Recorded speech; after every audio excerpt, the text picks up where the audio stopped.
Honored to have with us Dr. S. Jaishankar, Honorable Minister for External Affairs, Government of India. We also have with us on the days Dr. Vinay Sahasrabuddhe, President ICCR, Shri Kumar Tuhin, Director General ICCR. I request Dr. Vinay Sahasrabuddhe to kindly extend a floral welcome to Dr. S. Jaishankar.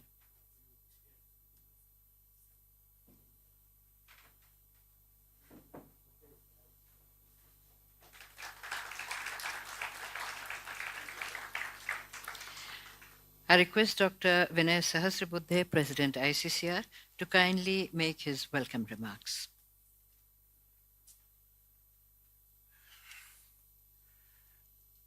Honorable Minister for External Affairs, Dr. S. Jaishankar, our DG Kumar Tuhin, and academics who have come from as many as 39 countries, and also academics from India. Dr. Jaishankar is here because he is also an academic. He has written several books, and when recently we had a kind of a seminar involving persons teaching international relations, he was very enthusiastic and keen and saying that I'm also a student of international relations. So somebody who is an academic at the core is here amongst us. Thank you very much, sir. Even though the parliament session is going on, he took out time and came over here. We are really grateful. Simply to give a background, these are the academics. Many of them are heads of departments, and as I said, representing several countries from Brazil to Japan and Sweden to Sri Lanka. So the entire perhaps global community is represented over here. Later on, they will be sitting in groups and discussing Buddhist studies, Sanskrit, Indology, music and dance, Indian classical music and dance, and yoga and Ayurveda. And the discussions will be led by senior academics representing apex level educational institutions, mostly government institutions in India. Tomorrow, they will also be discussing the career opportunities that could be made available to the students passing out of their departments, in which we are involving organizations like FICCI, CII, Tourism Development Corporation, and the Ayurveda Drug Manufacturers Association, so on and so forth. So it's a first of its kind, a unique exercise, and we are really happy that we are being blessed by a person no less than our Foreign Minister, Shri Jaishankar ji. Most welcome, sir.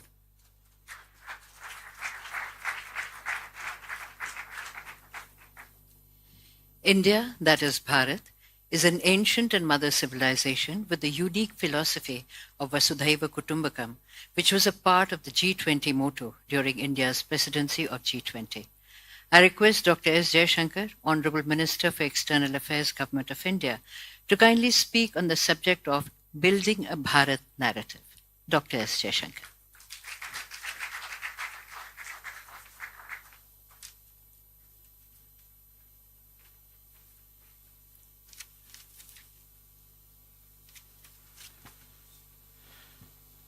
Dr. Vinay Sahasrabuddhe, Ambassador Kumar Tuhin, dear friends, first of all, let me say what a great pleasure it is to see so many of you assembled here. You are in many ways the pathways for India to the rest of the world. You are really living bridges in that sense. And I'm glad that ICCR has taken this initiative, not just this initiative, but many others, whereby all of you have opportunities really to build deeper bonds with India, because you have all dedicated your lives to India and an understanding of India. Therefore, when Dr. Sahasrabuddhe told me about this event, I myself was very keen to have an opportunity to come and share some thoughts. Now, the subject which I thought would be appropriate at this time is building a Bharat narrative, because in many ways that is exactly what is happening in India. Now, what does it mean, building a Bharat narrative? People sometimes see it as politics. Sometimes they look at the word play. and think that this is some kind of linguistic message. But if you look at really the term Bharat, and I'm not getting into the origins of the word or the history of the concept, it today actually has multiple symbolisms in different domains. Economically, I would say, or economics-wise, we would speak about a Atmanirbhar Bharat. So it has a connotation of a certain resilience, a certain self-sufficiency, a contribution, a talent out there, which is expressing itself. Developmentally today, when we speak about Bharat, it also implies a commitment about creating an inclusive, just, fair society where no one is left behind. And that is actually, in many ways, the true test of development. Politically, Bharat is a statement of independence. It is a declaration that as India engages the world, it doesn't have to be done necessarily in terms set by others or in frameworks determined by others. That our objective in that engagement is in many ways to actually let our own personality and our own, I would say, innate qualities come out.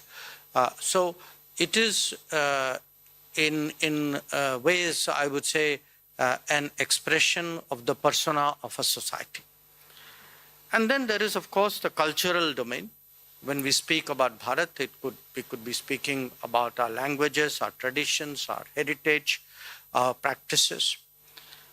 And when it comes to the world, really the Bharat that we seek to set the narrative about is a Bharat which would like to be perceived as a Vishwamitra, as a friend which at crucial moments has really stepped up in a way in which countries and societies normally don't do in international relations. A society where people are still being vaccinated but is willing to share those vaccines with the rest of the world. A society where when we have a chance to assume a responsibility, like we did at the G20, that we did so with a cause and commitment for the global South. And actually, in many ways, as we showed again during G20, a culture that is able to harmonize, that at a time when the world is so deeply divided, where very frankly, not everybody expected us to succeed in our G20 presidency, we were able to find a bridge both between the East and the West and between the North and the South. Now, when we speak about Bharat today, it is also in many ways linked to, I would say, a change in the way in which we look ahead. Typically, governments look at the term that awaits them. So the thinking of a government runs from an election to an election. And in that country, at best, that is a 5-year plan that you can have. Today, we are talking about an Amrit Kaal, a 25-year vision, where we actually think that we would see a remarkable transformation in our country.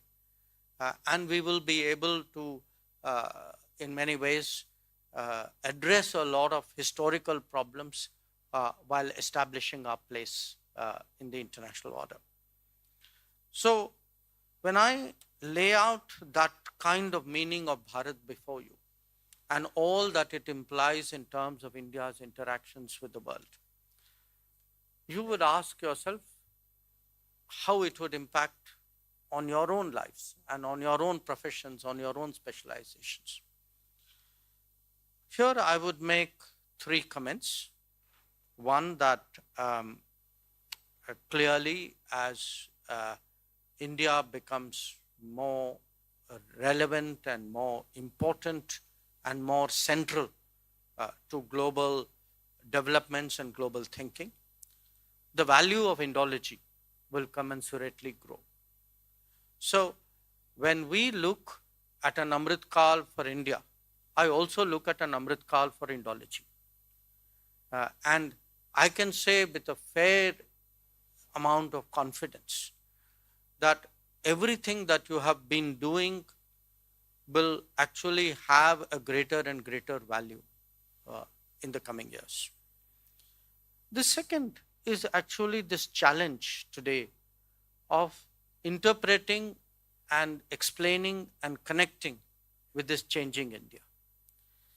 Because my own experiences, so many things have actually transformed in the last decade.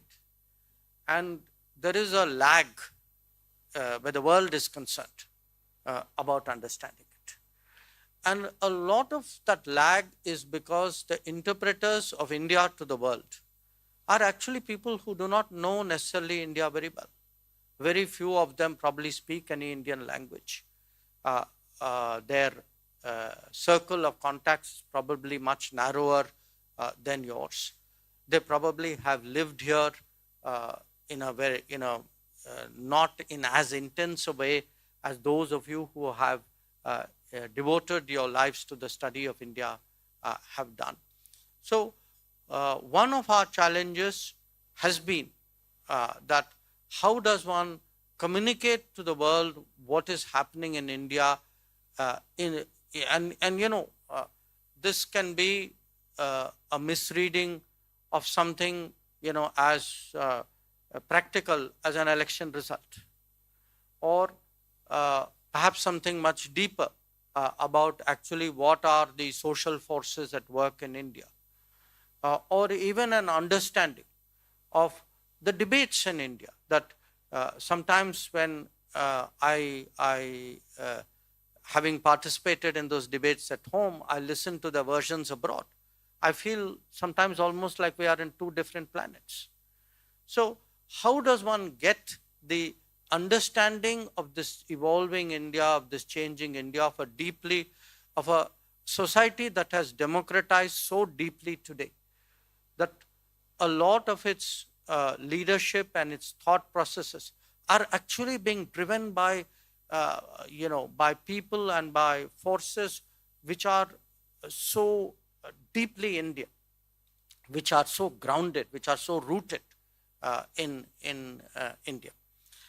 And the third, of course, is to familiarize the world more and more with our culture, heritage, and traditions. Because at the end of the day, it is going to be more important for the world to understand the thinking of India.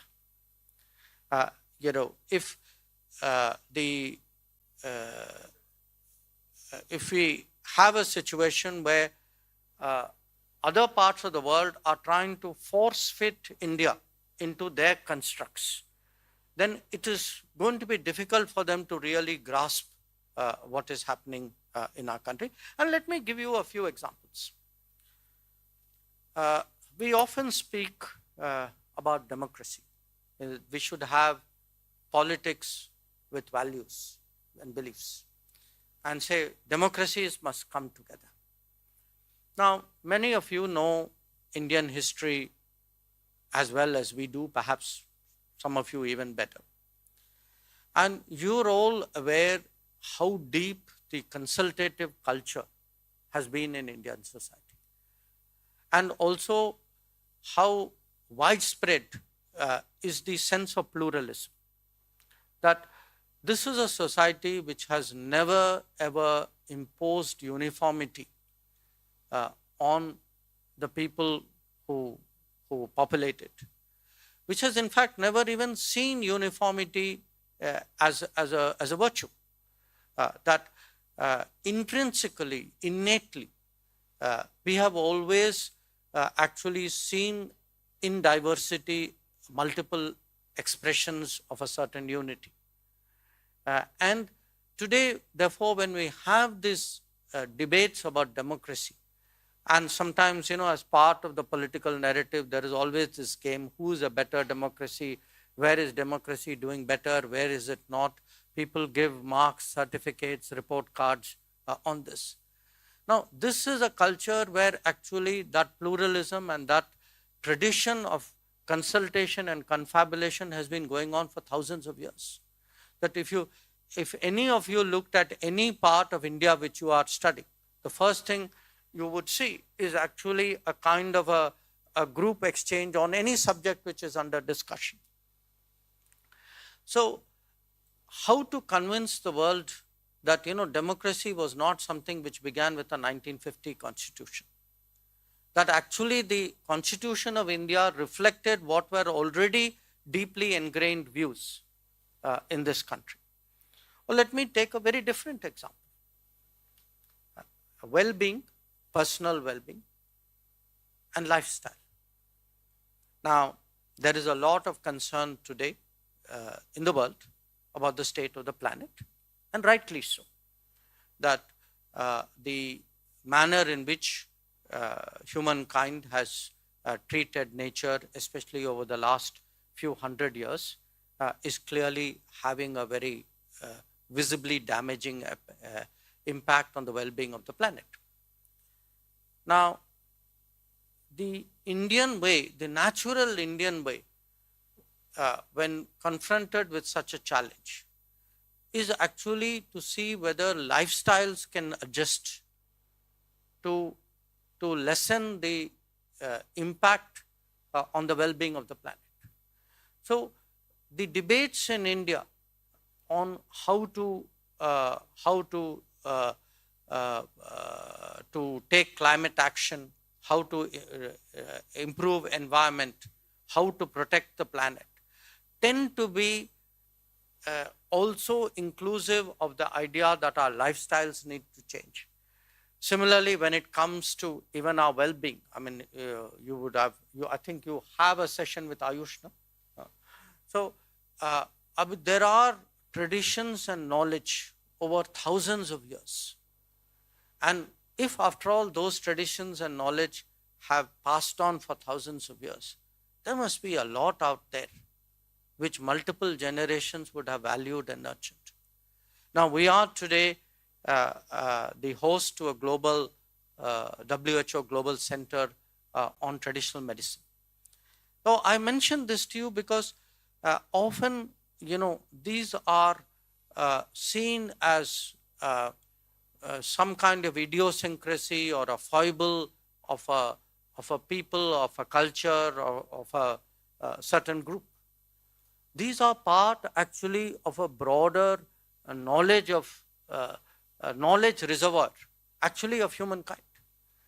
And it is only those who have a certain emotional investment in India and in India's knowledge and in India's thinking, who will be able to grasp it and who will be able to communicate it to others.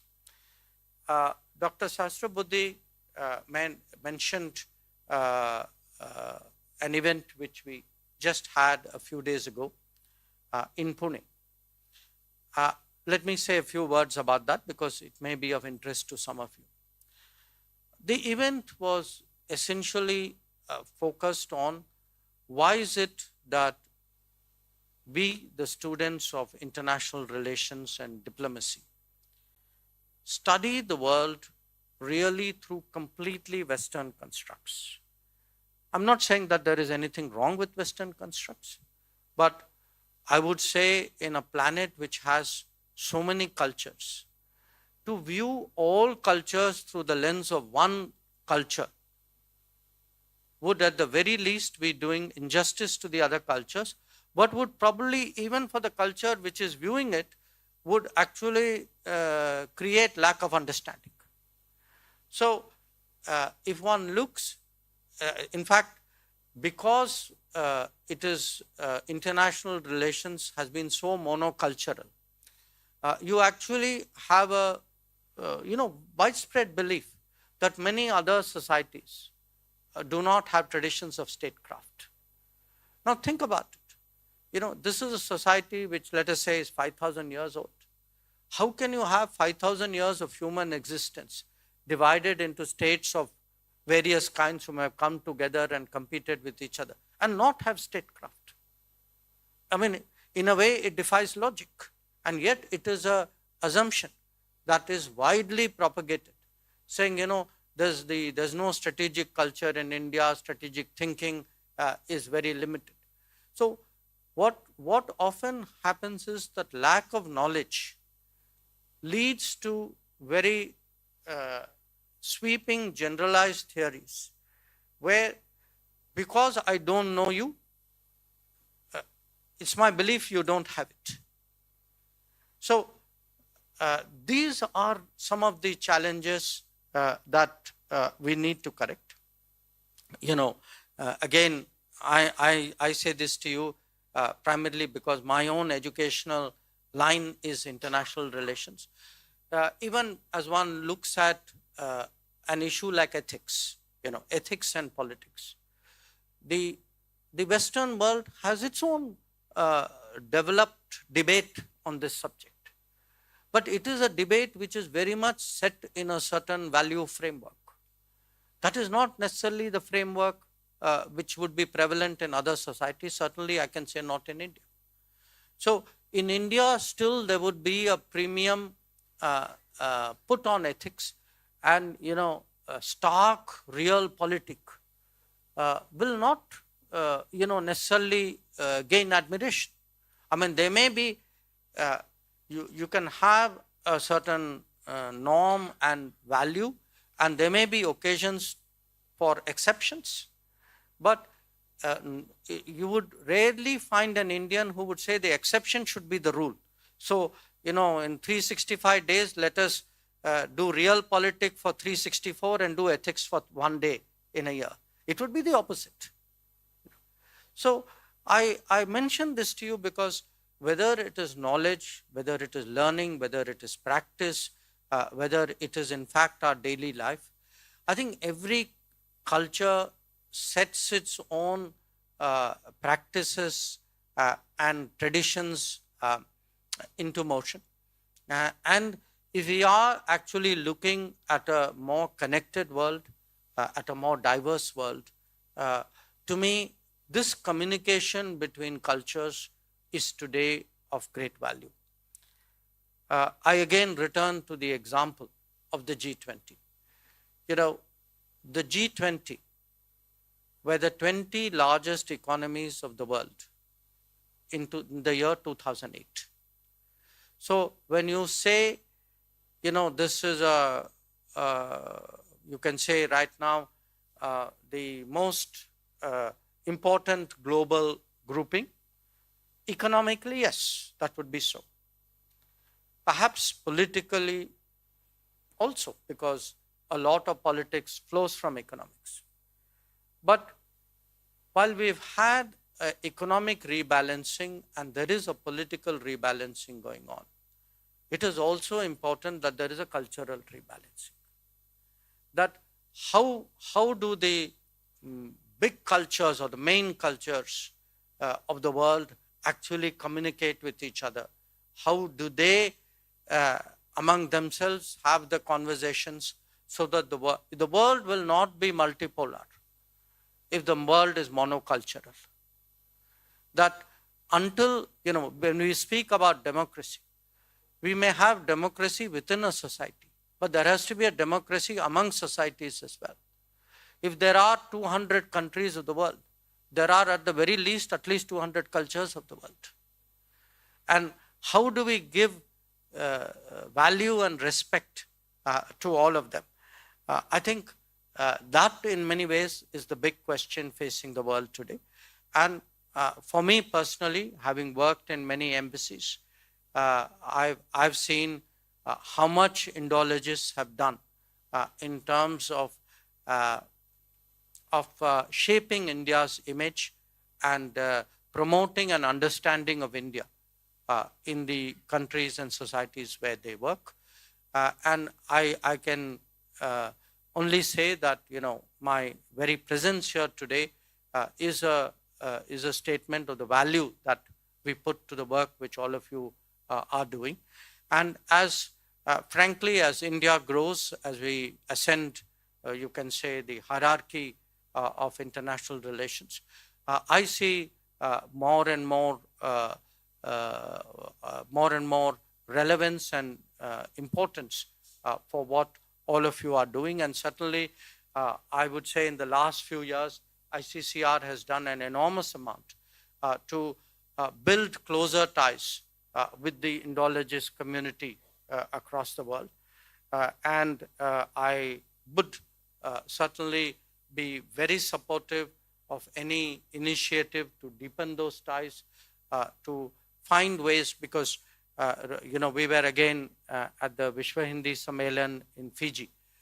And I hope, for example, in future years, we see much more participation of those who teach Hindi and Sanskrit on such occasions, not just from India, but from across the world. But again, in India or even regionally, I think it would be useful for us, just as we have ambassadors, we among our ambassadors, we do an annual meeting of ambassadors, but we also have regional meeting of ambassadors. So I would say that such gatherings, partly motivational, but also partly so that people, there's a continuous rub between people who are in policy positions, people who have a genuine commitment to promoting Indology in the world, with those who are actually taking on that responsibility. Once again, I want to say it's really a very great pleasure to meet all of you, and I wish your gathering all success. Thank you very much.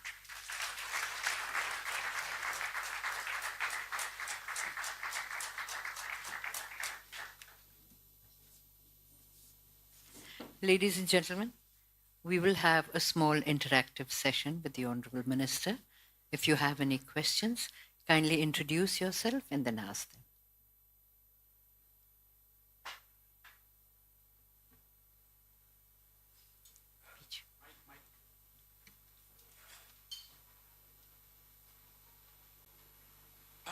Hello. I'm Idmar Theodore from Israel, Indologist.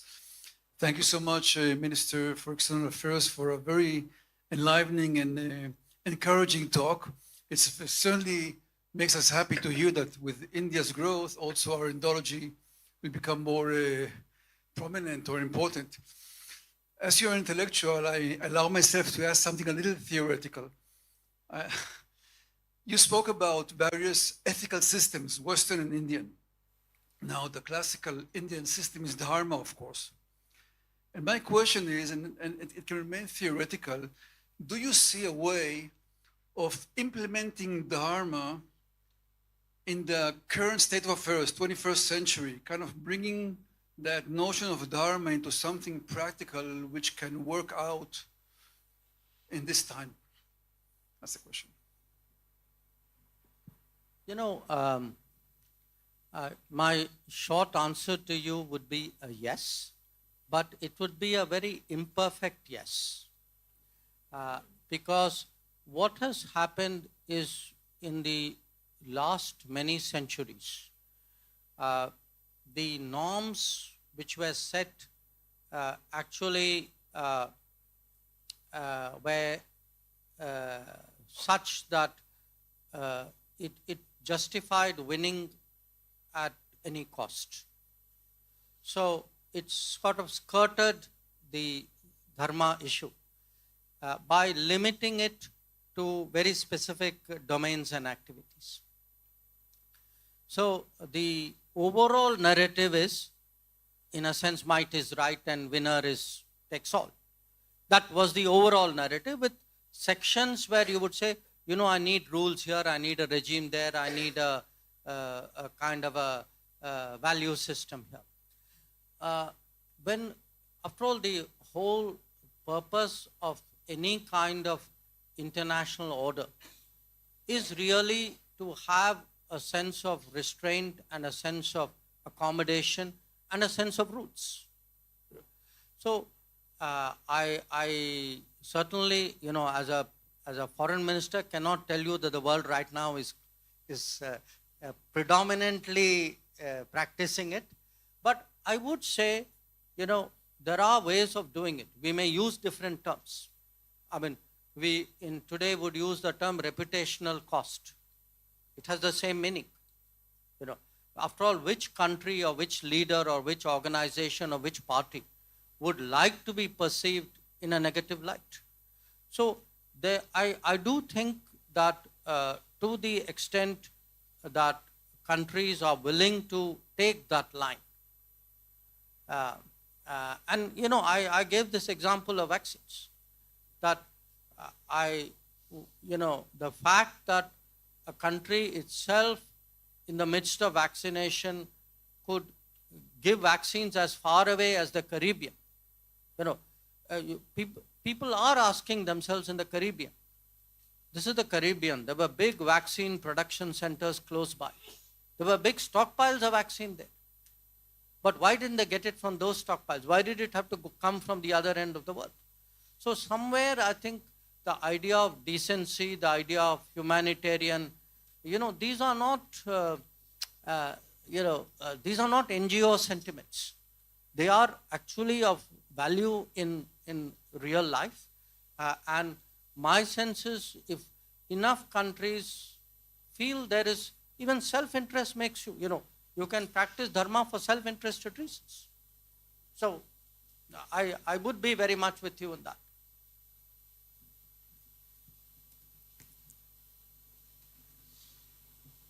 Thanks a lot. Hans-Werner Wessler from Uppsala in Sweden. I'm an Indologist myself. Thanks for your kind words.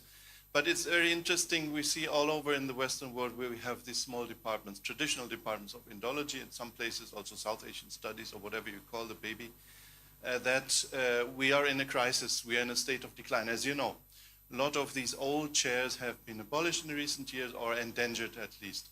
And the interest in Sanskrit, and the same is also true for Hindi, is on the decline just now. It's interesting. It doesn't fit to the growing importance, as you mentioned, the growing importance of India in international relations and all these things, and the awareness of India, the presence of India in the world. I don't have a clear clue to this question, why this is the case. It has to do with the Orientalism debate, of course. It has to do with changing knowledge economies in the West. It also has to do with the job opportunities. I see this in my own big department, where Chinese is the strongest language because of the job opportunities that go with Chinese. So I just wonder how, in a way, the strength of English in India is a big asset. I completely agree to that. It's very good.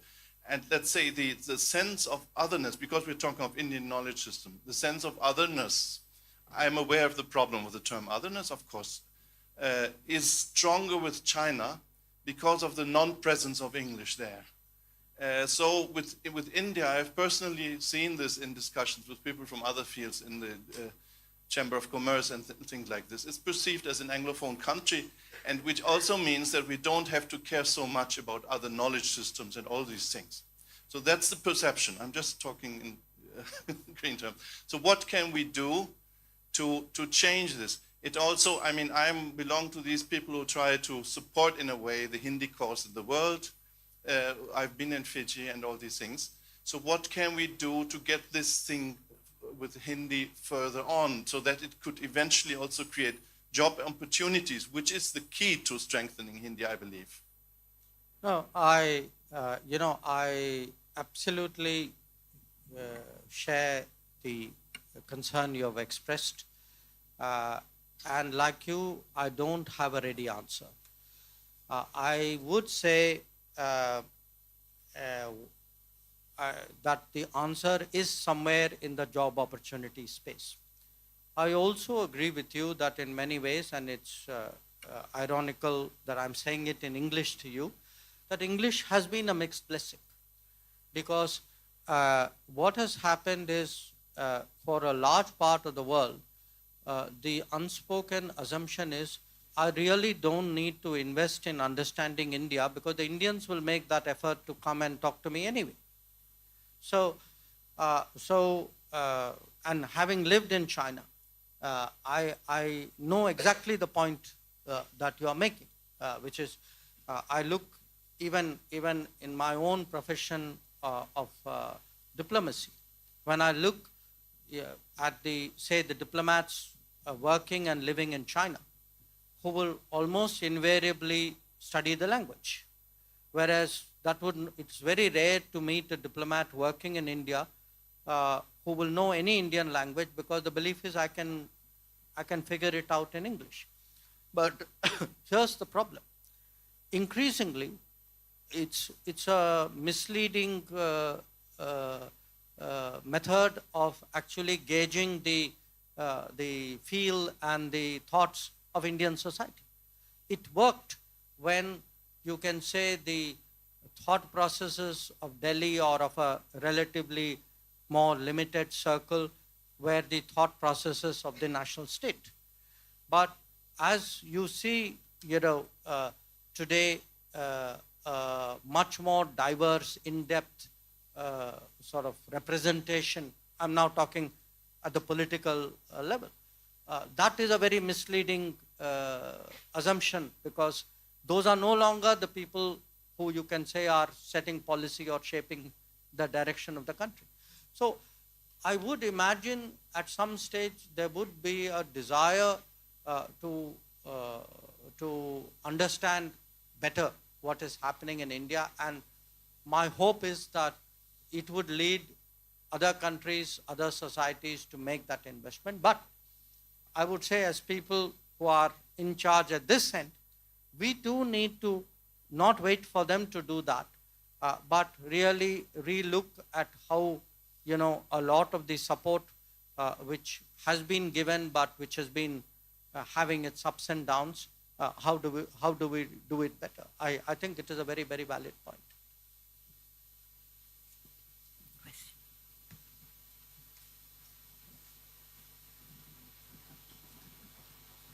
Thank you very much for your inspiring talk. Chris Kessler from Berlin, Germany. I still haven't quite understood where do you see the role for non-Indian ambassadors for Indian knowledge as per the Bharat narrative? This remains somewhat unclear to me. I sort of can guess it, but I still like to have a few more words from you. No, I didn't fully understand your question, meaning where do I see the role for? Well, in this room, there's a lot of non-Indian ambassadors for Indian culture. From Europe, from South America, from Africa. And where do you see us as being non-native Indian? What is our role? Where do you see our role, within this, what you call Bharat narrative? I would say, in a sense, you would be intuitive appreciators of the narrative. I mean, the narrative may not have been presented to you as a clear construct in whichever field we are talking about. But let us say the difference between you, sir, and somebody else who may be interested in India but doesn't have that knowledge or understanding or insight of India would be that you would be much quicker to grasp what is happening and appreciate, the thought processes behind it. Whereas, as I go back to what your other colleague asked, whereas someone who, let us say, studies India exclusively through a generalized medium, could be, newspapers, briefing books, social media, they would have a much different understanding. So I would say that the value of people who really have invested in understanding the depths of Indian society is obviously very much more. And so, because this debate will actually grow in the next 25 years. It's a debate which is primarily ours within India. We are today actually debating what is our aggregate cumulative response to the last many centuries of our own history. And now how do we go forward? But only those who have some sense of our own debates and some sense of our own, the forces at work and what are the, what is the argumentation with them, will have a grasp of it. So you would have an accuracy which I suspect many others will not have. Thank you, sir. I'm sorry we'll have to conclude because that was the last question, and the Honorable Minister has a very hectic schedule. We are just very honored that he took time out for us and shared his invaluable views with us. Thank you very much, sir.